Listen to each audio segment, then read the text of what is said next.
Bago tayo mag-umpisa, baka pwede nyong i-like ang video na to. Malaking bagay ang like sa aming mga content creators. Maraming salamat po.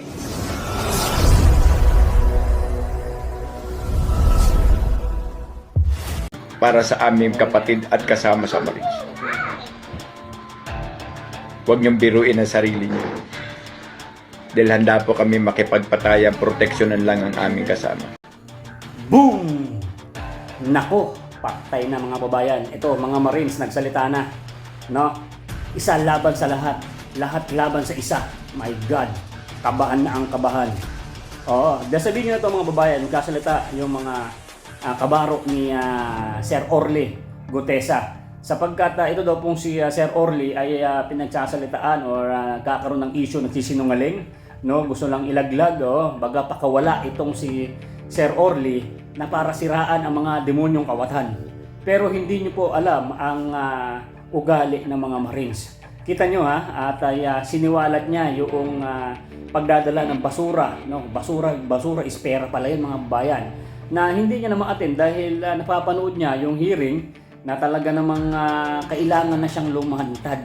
Yun nga, sa kanyang paglantad mga babayan, sa pagsasalita niya about sa pagdadala ng mga bulto-bultong mga pera para sa mga demonyong mga buhaya na naglalakihan ng mga tiyan, at yun ay pera natin yun mga babayan, at hindi natin basta-basta babaliwalain yun.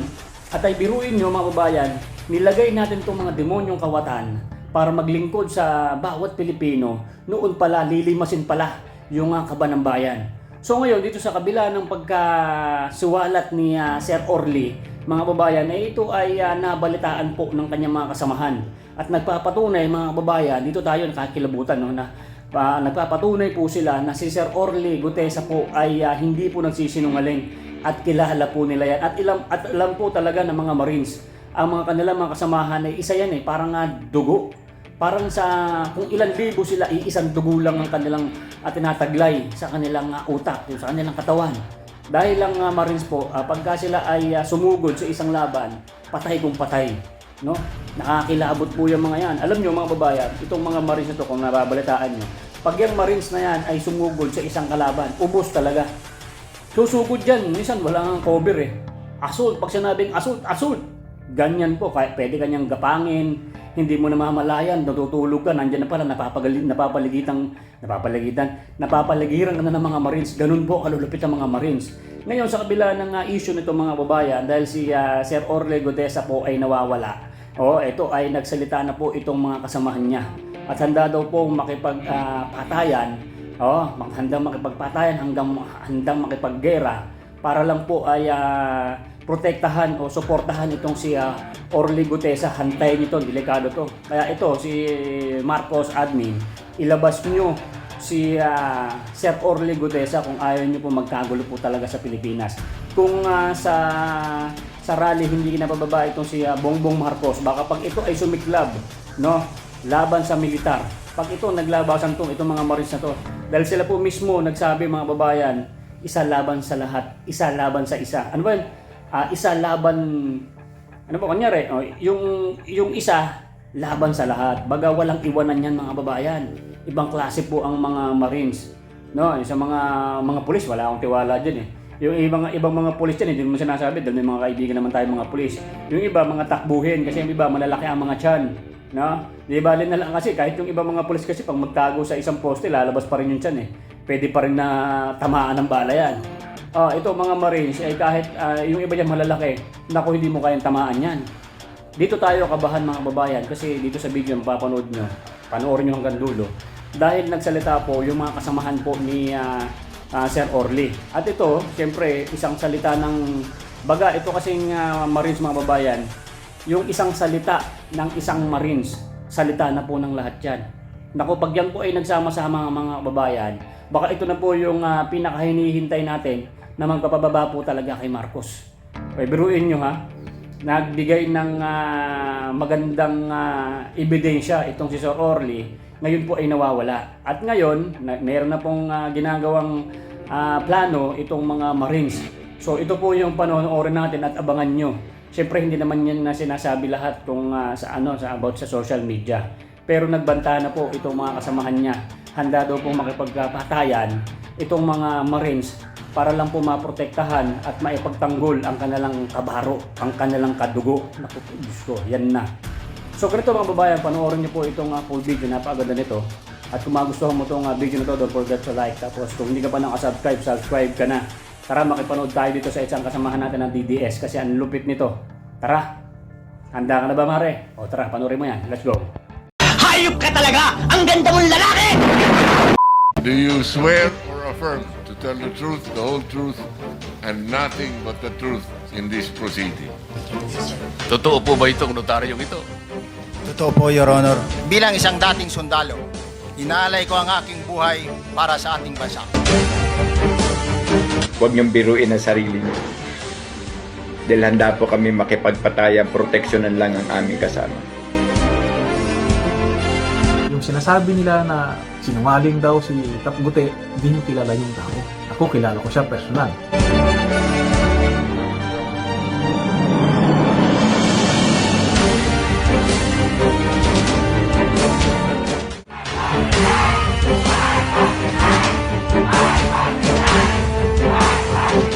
Bongbong bangag yan. May drug addict tayo na presidente. I can rot in prison for my country.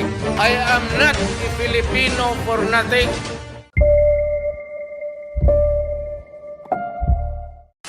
Yan ang Kuya Ed, para malaman nyo. May isa kaming tropa ng Marines mula sa grupo ng security detail na nagpahayag ng katotohanan tungkol sa mga transcript ng mga basura, kung saan kinuha at kung kanino dadalhin. Ito ba yan ay hindi mapapasinungalingan at ang pangamba ng Senado tungkol sa kanyang buhay ay para lang para lamang nakipagbiro. Paalalang muli sa mga nagnanais makialam at pumapit tungkol sa kung ano ang katotohanan para sa aming kapatid at kasama sa Marines.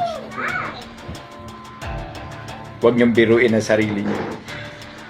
Dahil handa po kami makipagpatayan, proteksyonan lang ang aming kasama.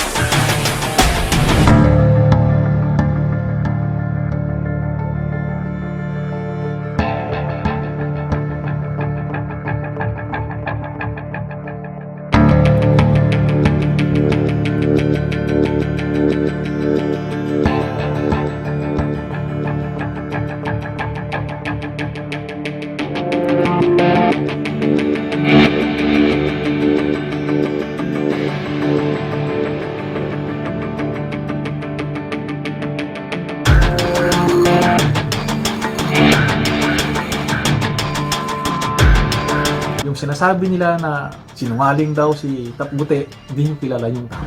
Ako, kilala ko siya personal. Dahil kabaro ko sa Philippine Marines, ang sentro ngayon ng atake, si Master Sergeant Gutesa, na dumalo sa pagdinig. Sa, alam nyo na, hindi ko na babanggitin, nilayo ko ng mga ganyan-ganyan. Ito yung unang pagkakataon na may ganito akong paksa. Alam nyo naman, pakanta-kanta lang ako o yung mga inspirational messages ko. Ayoko sana sa ganito. Pero kahit sa munting pamamaraan lang, matulungan ko siya kung paano magpaliwanag.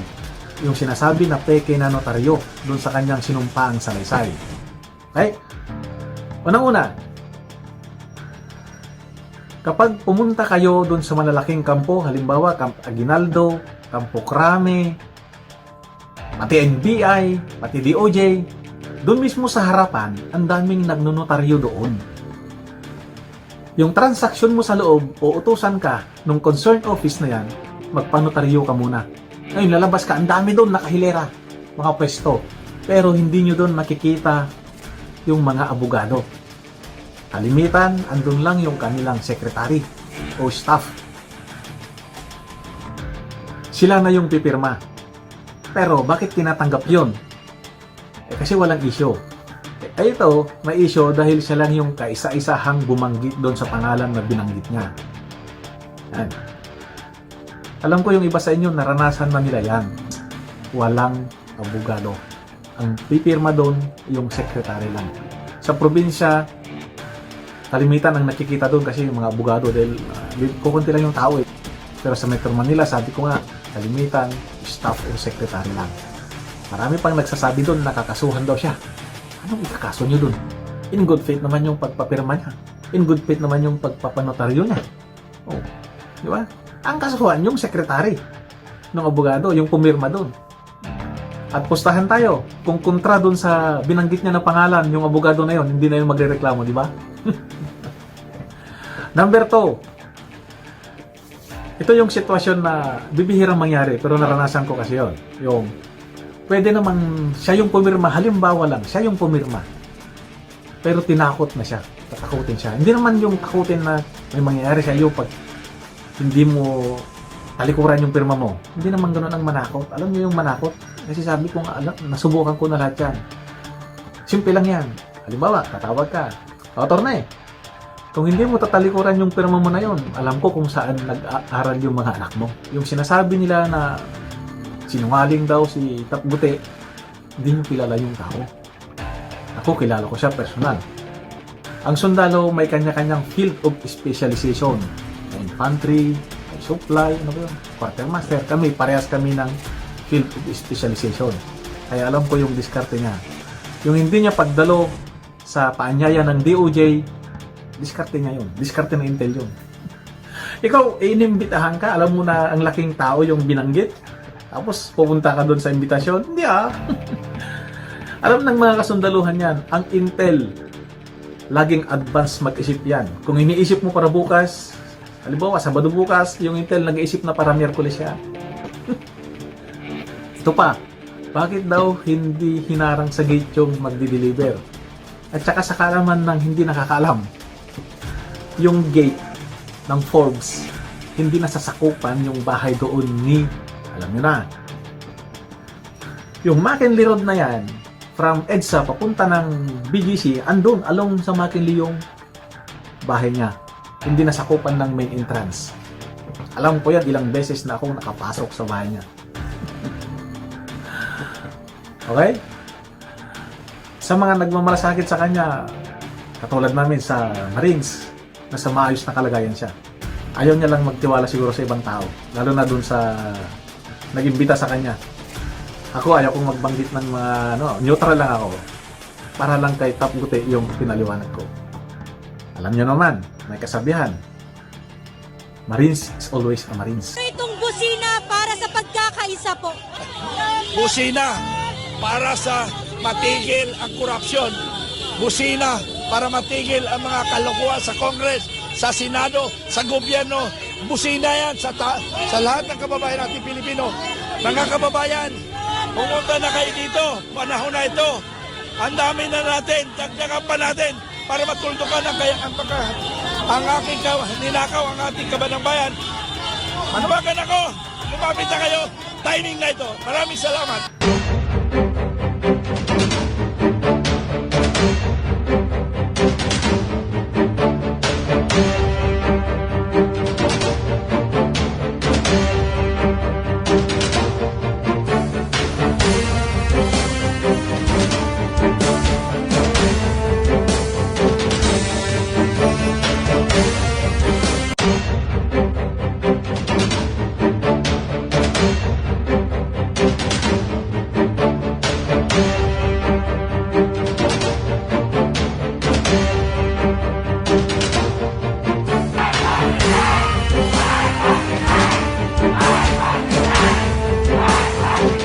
Bongbong bangag yan. May drug addict tayo na presidente. I can rot in prison for my country. I am not a Filipino for nothing. Tatay, di ko, hindi ka nag-iisa. Milyon-milyong puso ang kasama.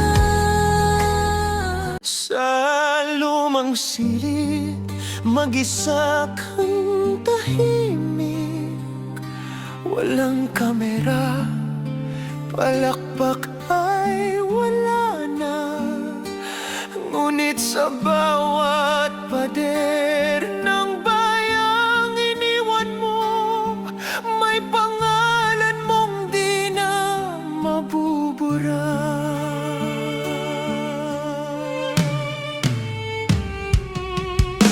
Minsan kang naging balikat ng mahihina, kalaban ng takot, kakampi ng asa. Di mo man laging nasabi ang tama, pinili mong ipaglaban ang madla. Hindi ka saktan gaya naming lahat, pero tumindi ka nang walang pag-atras. At ngayong pagod ka na, tatay, kami naman ang sasalo ng bawat bigat.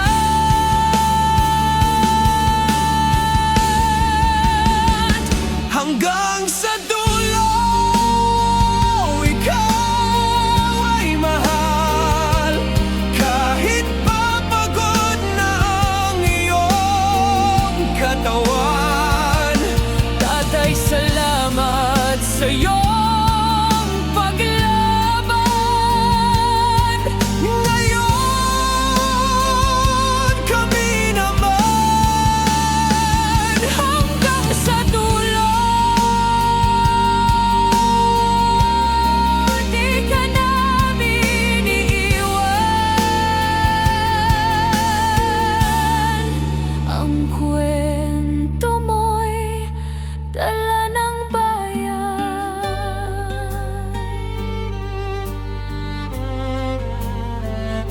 tahimik ka na sa mga batikos. Wala nang tugon, wala nang galit, pero sa mata ng mga maralita, naroon pa rin ang tapat mong alaala. Marami mang di nakaintindi, marami pa rin ang di nakakalimot. At ngayong wala ka ng kapangyarihan, tatay, Ang magtatanggol sa'yo ay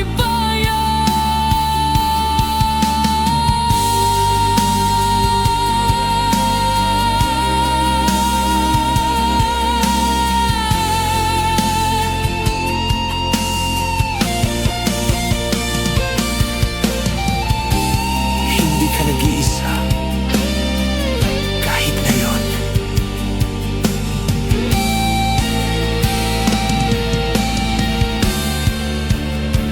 hanggang sa dulo, tangan ka pa rin.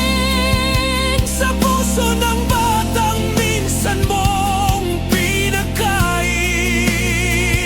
Hanggang sa dulo, di ka nag-iisa. Ang dasal ng bayan ay sa'yo pa rin. Katay, kami naman ang lalaban sa ngalan mo, sa alaala mo. Hanggang sa dulo.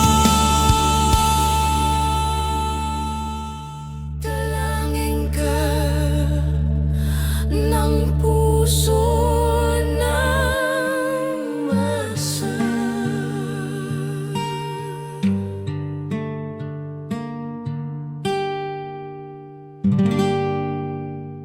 At yun na nga mga kababayan, ano na ang masasabi mo? Kung mayroon kayong hinaing at komento patungkol sa balitang ito, please comment down below. Pag-uusapan natin yan sa comment section. At kung nagustuhan nyo ang video, ay huwag kalimutang mag-like at i-share na din para mas marami pang makaalam at umabot ito sa marami sa ating mga kababayan.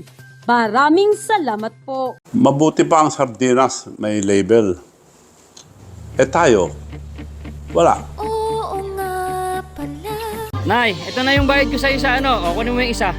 Isa muna, iyan, no? Tapos, isa pa, di ba? 4 dapat na sardinas, eh.